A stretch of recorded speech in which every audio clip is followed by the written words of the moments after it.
Hey, good morning, everyone. Happy Friday morning to you. Welcome back to Morning Musings. My name is Don K. Preston. I am the president of Preterist Research Institute of Ardmore, Oklahoma. This is video number 5 in our review and response to the book by Mr. Paul Ellis entitled AD 70 and the End of the World. As I've said to you, Mr. Ellis is an entertaining writer. He has very nice form. He expresses himself well.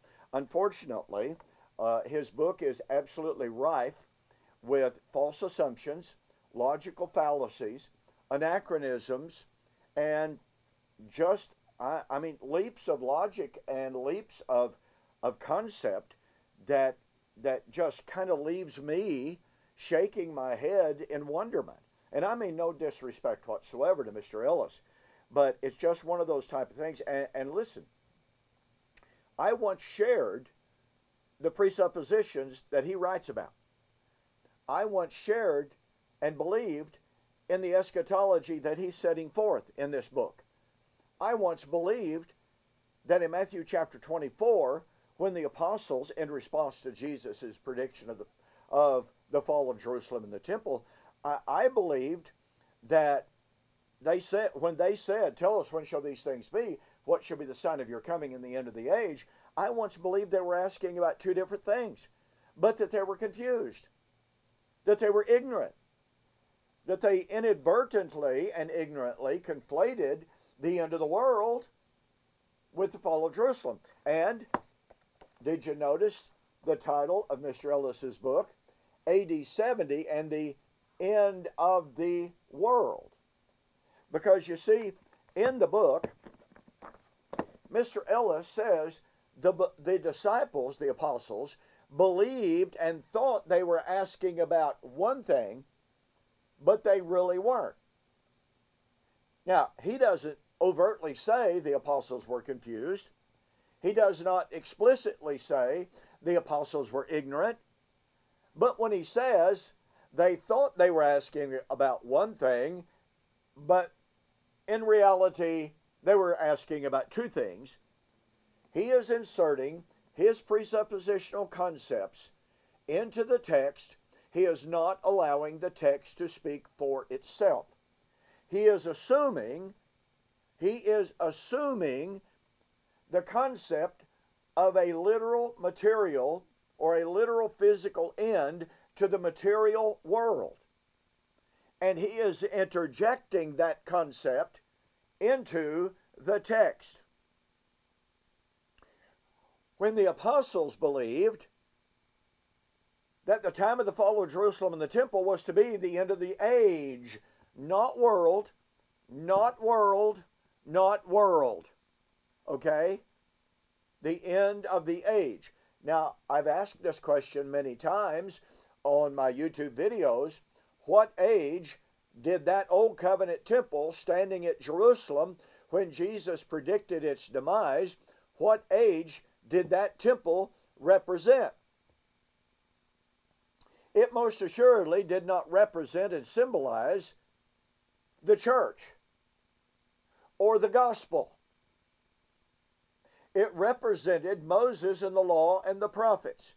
It represented the age of Israel and nothing else. You cannot make that temple represent the Christian age or the gospel.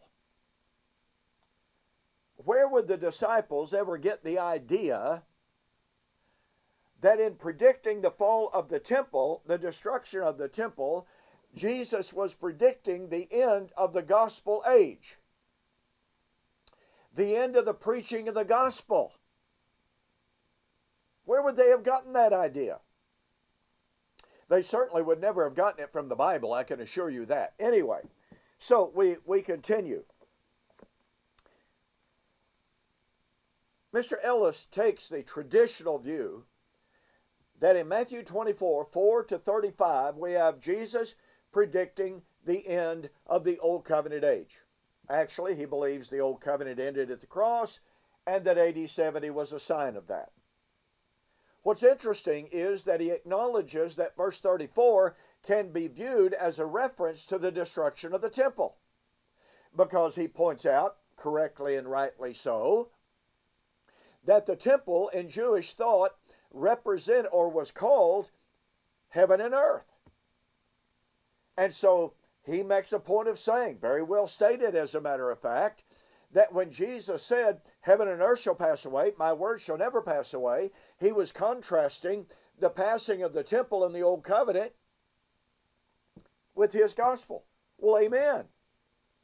But then he claims that verse 36 is a transitional statement. Now look, I'm not going to go over all the territory that I covered in my YouTube videos. No need to do that. But I do want to point out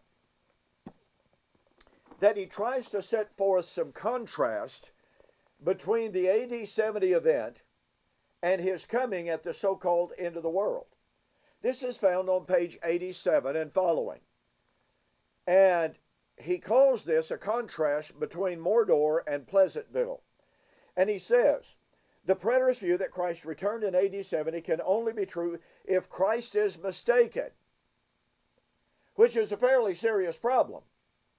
Preterism, although it does a reasonable job accounting for the fall of Jerusalem, does a poor job of dealing with the return of Christ. According to preterism, the two events are connected, but according to Jesus, the two events are as different as night and day. Ladies and gentlemen, nothing could be more wrong. To say that if the fall of Jerusalem is connected to the coming of the Lord, then Jesus was wrong. Now, you talk about a serious charge. There is a serious charge. But let's look very quickly at these ostensible so-called contrasts that Mr. Ellis posits for us, okay?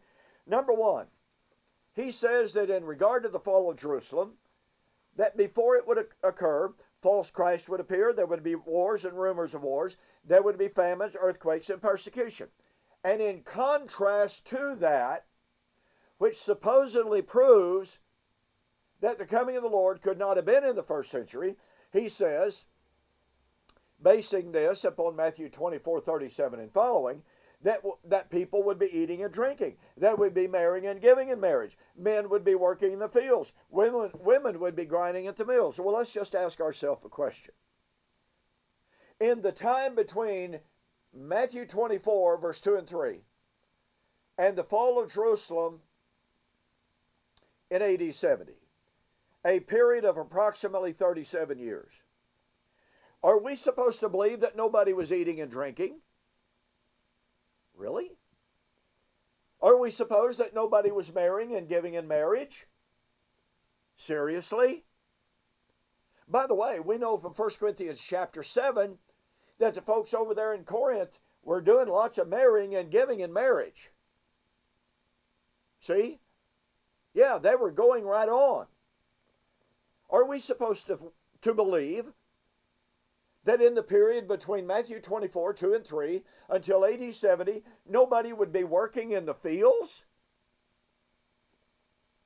Now listen, in Thessalonians, 1 Thessalonians chapter 3 and following, Paul had to deal with some brethren in the church who believed that the coming of the Lord was so imminent. Now look, you can find this in one commentary after another. This is not a, quote, preterist argument. I hope you understand that. There were many in the church at Thessalonica who believed that the day of the Lord was so imminent that they were stopping their labor. They weren't going to work. Now, number one, Paul did not deny that the day of the Lord was at hand. As a matter of fact, in 1 Thessalonians chapter 4, verses 15 and 17, he affirmed those of us who are present active, alive, those of us who are remaining until the day of the Lord. Paul believed that he was living in the terminal generation, and he said it twice. But he told those people who were refusing to work because they believed that that coming was so imminent that they didn't need to work. Paul said, you need to get back to work. Yeah, day of the Lord is at hand. The end of the age has come upon us. 1 Corinthians chapter 10, 11.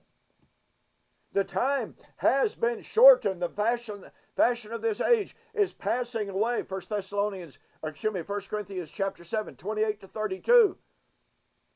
Paul affirmed that the coming of the Lord was near in the first century.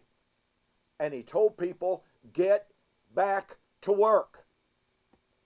And then we're told by Mr. Ellis, well, in the days before the coming of the Lord, women will be grinding at the mills. In other words, preparing grain for cooking. Okay, we're supposed to believe that women were not grinding at the mill to prepare food in the period between Matthew 24, 2 and 3 and AD 70. Nobody's preparing food for 37 years.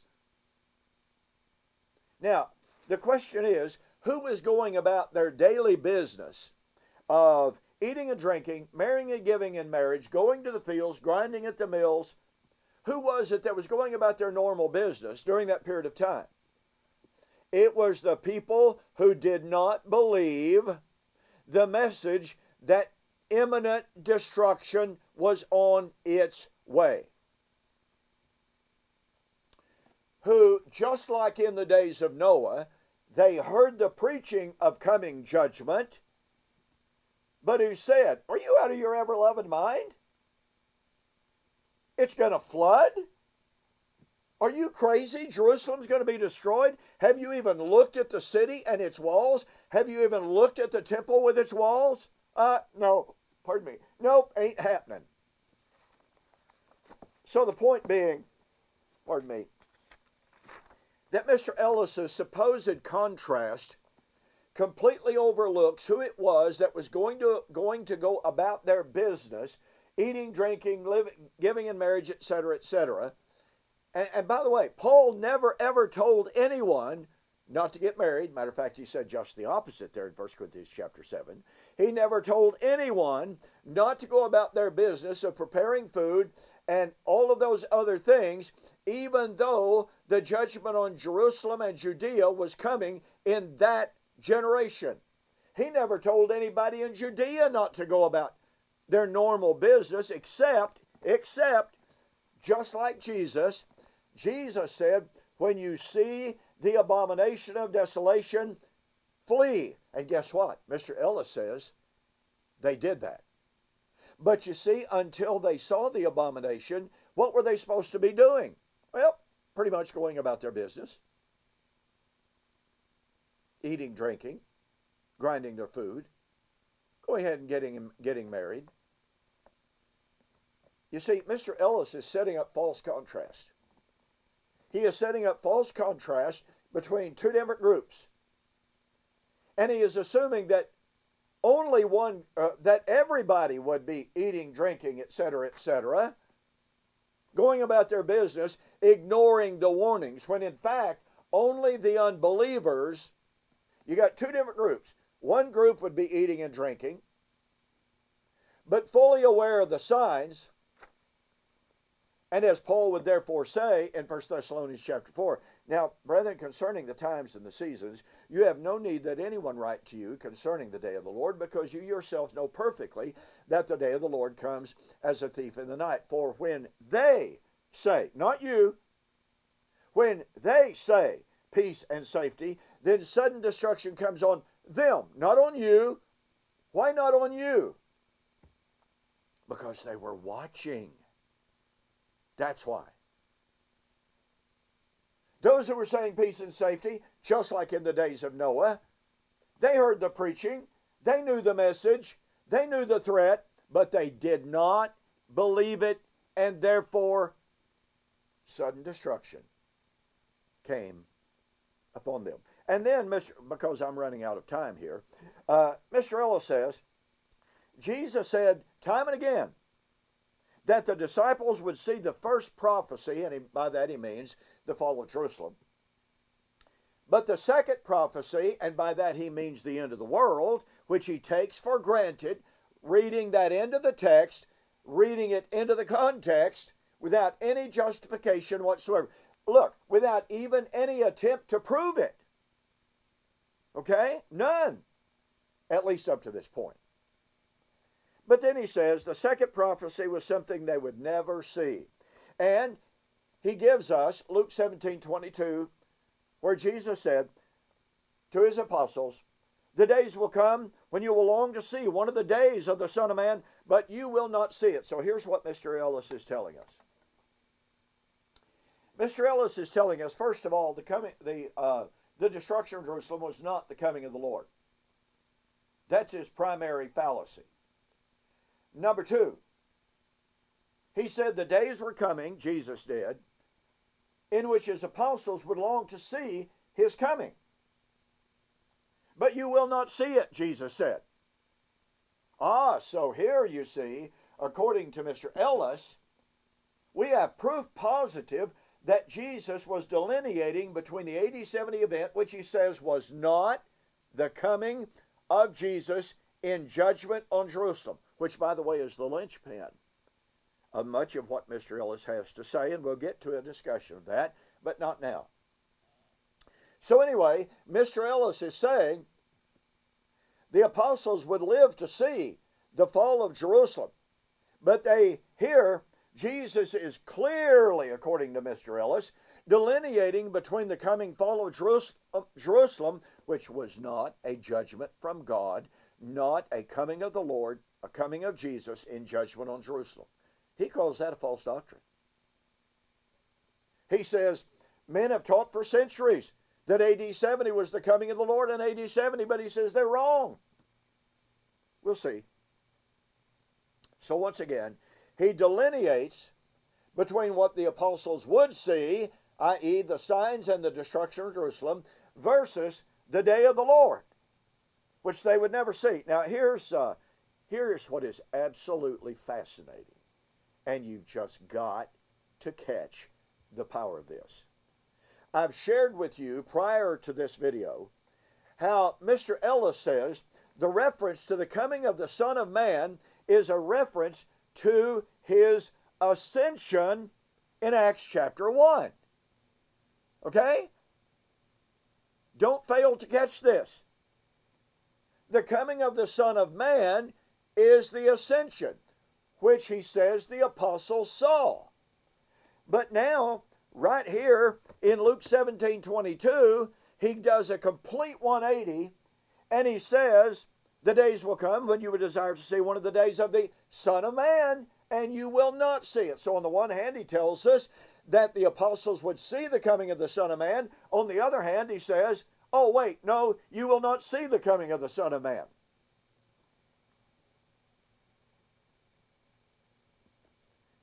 What did Jesus have in mind in Luke 17? Well, listen. In verse 25, he's talking about persecution, his death, and their ensuing persecution. What Jesus was so clearly saying in this text is not what Mr. Ellis is proposing, but he was saying to them, as he does earlier in the chapter, and what he does say in chapter 18, 1 and following, is that the days were going to come in which those who persecuted his apostles would think that they were doing God a service. John chapter 16. And so he was predicting that the fact that the days were coming in which they, just like him, were going to be persecuted, and they would long for the peaceful days of his incarnation. The first 3.5 almost years of his incarnation, when the crowds were thronging around and they were singing hallelujah.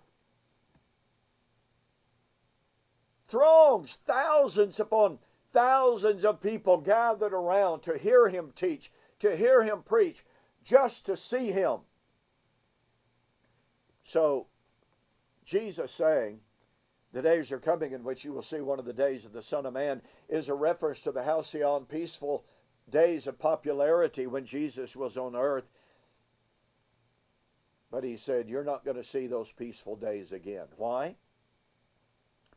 Because they're going to persecute you, and they're going to chase you from city to city.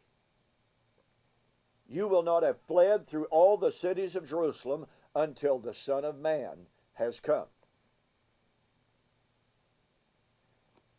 Mr. Ellis's attempt to, on the one hand, say the coming of the Son of Man is the ascension, and then turn right around and say that the coming of the Son of Man is the so-called end of time is surely self-contradictory, but most of all, it violates the context of Luke chapter 17 and Jesus' warning of coming persecution on his apostles, and that they were to pray without ceasing in light of that coming persecution for their vindication at the day of the Lord, which he affirms in Luke chapter 18 and verse 8.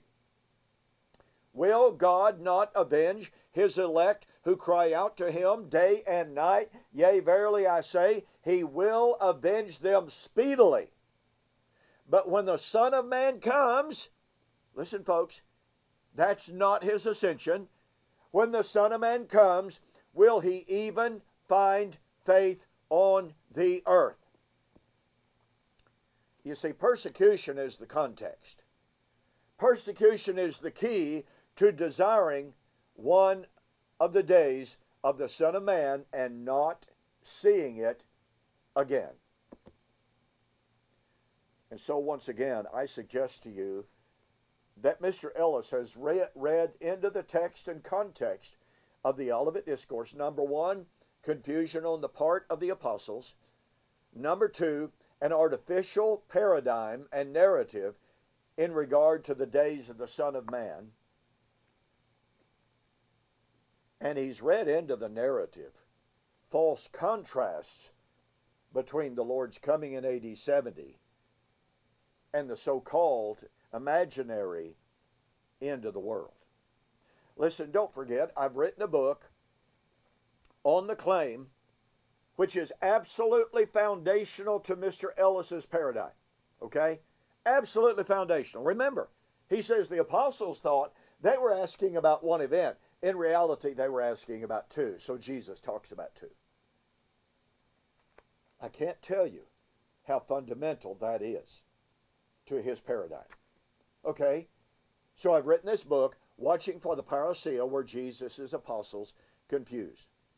Go to my website, donkpreston.com, BibleProphecy.com. And by the way, you ought to read some of the reviews of this on Amazon. Okay? People are saying this book has clarified years and years and years of confusion. They have said anyone reading this book will have no excuse whatsoever to ever again say Jesus' apostles were confused. They thought they were asking one thing, but they weren't. Go to Amazon, look it up, read the reviews. In the meantime, go to my website, donkpreston.com, BibleProphecy.com. Order the book. Be sure to send me a note saying you saw the offer on YouTube or Facebook, and I'll pay your shipping. That'll save you $5. Okay, thank you so much for joining me for this morning's Morning Musings. Listen, please be safe on the weekend. Lord willing, see you on Monday.